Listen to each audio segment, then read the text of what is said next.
Salam alaikum jama'a. Donc, Inch'Allah, ça va être la première séance, enfin la première vidéo par rapport à la programmation orientée objet. Donc, tout d'abord, ça va être un petit peu de théorie. Après, la deuxième vidéo, on passera à la pratique. Déjà, faut savoir une chose, la programmation orientée objet, wesh hiya, c'est que tout ce que vous déclarez, tout ce que vous utilisez comme variable est considéré comme un objet d'une classe. Donc, vous avez des classes, et c'est le moule. وà partir de ce moule, à partir de ce modèle هذاك النموذج غادي ديروا des instances ou là des objets. Donc c'est comme si j'avais par exemple la variable liste ou maintenant je vais créer d'autres listes et chaque objet là chaque objet d'une classe عنده ses méthodes. Donc ces méthodes c'est les actions الافعال اللي يديرهم وعنده les variables, enfin plutôt عنده les attributs c'est الخواص تاعه. Donc, la programmation orientée objet, on va aborder différents aspects. Les aspects clés de la programmation orientée objet ou la PO. On va voir les classes, les instances, les objets. Donc, généralement, les instances et les objets, c'est la même chose. Les constructeurs, l'héritage, simple et multiple, et les méthodes, ou là, les fonctions par abus de langage. Donc, la programmation orientée d'objets, d'une manière générale, elle sert à structurer et organiser le code. Elle est aussi une programmation modulaire, donc ça aide à découper le programme en plusieurs sous-parties. Donc ça aide à la maintenance et l'évolutivité, pardon. Ça réduit les dépendances, donc au moins comme chaque partie qui est dépendante de l'autre, donc qui a la programmation procédurale, qui a le C et tout. L'héritage, donc l'héritage simple et multiple, après, ça dépend des langages. Il y a certains langages qui ferment l'héritage multiple, qui ne ferment.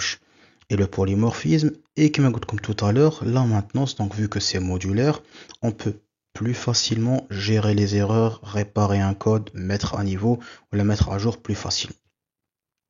Donc on va essayer d'expliquer l'aspect classe et objet. Donc, si je prends par exemple, on va dire un ninja. Donc je suppose que la plupart d'entre vous y a un ninja. Et il a sûrement déjà vu des films, des séries ou là, des mangas concernant les ninjas. Alors, comme je vois le ninja, il a deux choses. Il a les attributs. Les attributs, qu'est-ce que c'est? Les attributs, on va dire que c'est les paramètres, les particularités. Un ninja est reconnu grâce à quoi? Avec quoi? Enfin, les paramètres. Donc, sa force, sa vitesse, son niveau de défense, ses types d'attaque et son village, le village auquel il appartient. Après, le même ninja, il peut exécuter différentes actions. Donc les actions, il peut attaquer, on a des attaques spéciales, il peut sauter, se cacher, esquiver et se téléporter. Donc là, si vous remarquez, il y a deux choses. Donc le ninja est reconnu grâce à deux choses. Les attributs. Donc les attributs, c'est par quoi est-ce qu'il est caractérisé. Les caractéristiques. Donc sa force, sa vitesse, j'aurais pu rajouter son nom, son habillement ou là, sa combinaison. Et qu'est-ce qu'il peut faire? Donc il peut attaquer, il peut sauter, se cacher, esquiver, etc. etc. Donc le ninja, avec ses attributs et ses méthodes, qu'est-ce qu'il représente? Il représente la classe. Donc là, c'est un modèle type, c'est un moule. Et à partir de ce modèle, je vais pouvoir créer des objets, ou là des instances. Donc là, on veut dire créer des objets ou là instancier. Qu'est-ce que je vais créer? Je vais créer donc différents types de ninjas.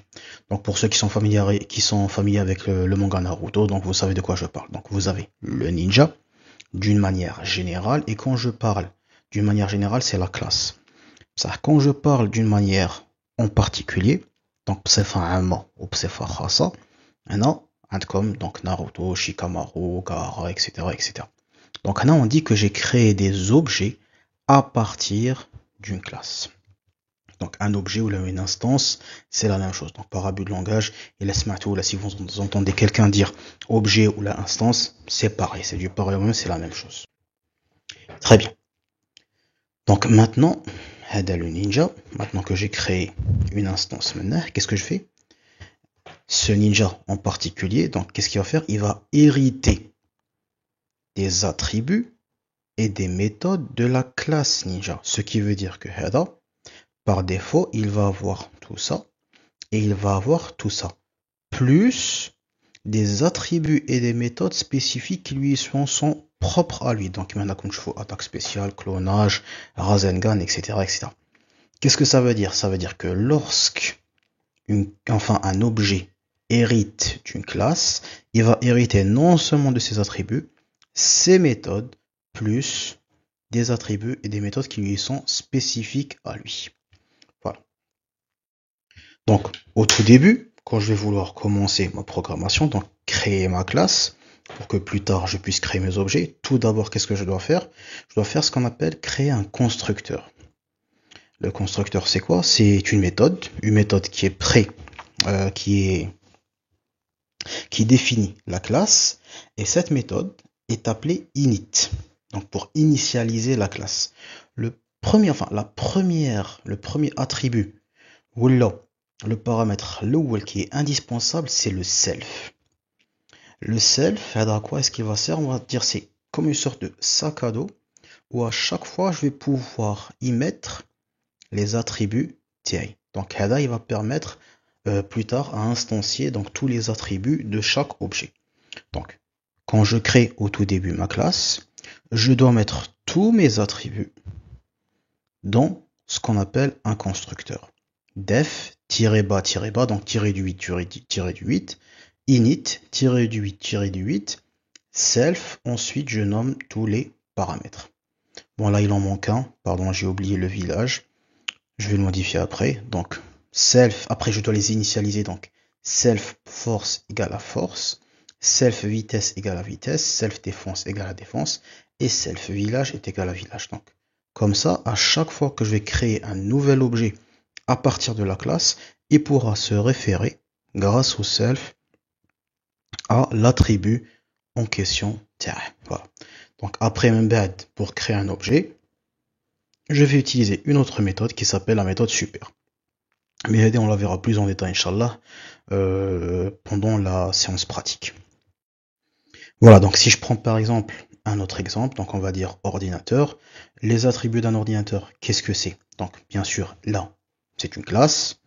Donc la classe, elle a des attributs et des méthodes. Donc les attributs Taha, vous avez le type de clavier, si c'est AZERTY, QWERTY, clavier oriental, le clavier arabe, etc., etc.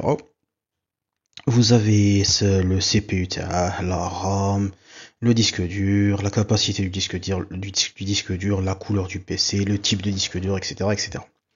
Donc vous voyez, et les attributs, donc qu'est-ce que je peux faire avec cet ordinateur? Je peux programmer, je peux me connecter, je peux rédiger du texte, je peux aller sur internet, je peux jouer, simuler, designer, donc ça c'est toutes les méthodes, et ça c'est les attributs. Les attributs donc khawas, donc par quoi il est caractérisé, et les méthodes, qu'est-ce que c'est? C'est qu'est-ce que je peux faire avec cet ordinateur. Voilà.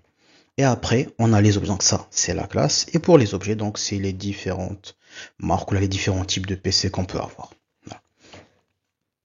Donc ça, c'était par rapport à la partie théorique. Donc maintenant, on va passer à la partie pratique. Restez avec nous pour la prochaine vidéo. Merci à toutes et à tous.